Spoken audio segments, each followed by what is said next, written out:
On 19 September 1997, a devastating train collision occurred in Southall, West London, marking one of the most significant rail disasters in recent British history.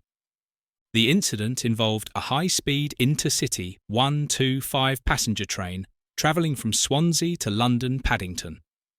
As it approached Southall East Junction, the train failed to respond to cautionary signals and collided with a freight train crossing its path. The collision resulted in the tragic loss of 7 lives and left 139 individuals injured.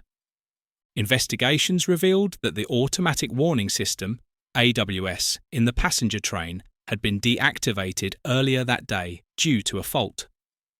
This critical safety system alerts drivers to adverse signals, and its deactivation was not reported to the signaller, a violation of safety protocols.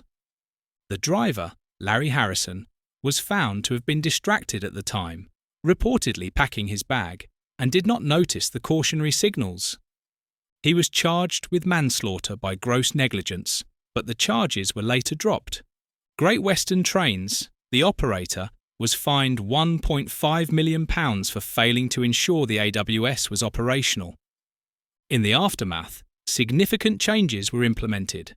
The incident, along with the subsequent Ladbroke Grove crash in 1999, prompted a re-evaluation of train safety systems across the UK. The importance of operational AWS and the adoption of automatic train protection, ATP systems, became a focal point to prevent such tragedies.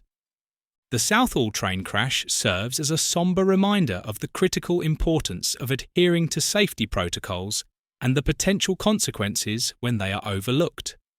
Thank you for watching. If you found this video informative, please like, share and subscribe to our channel for more in-depth explorations of historical events. Your support helps us bring more stories to light.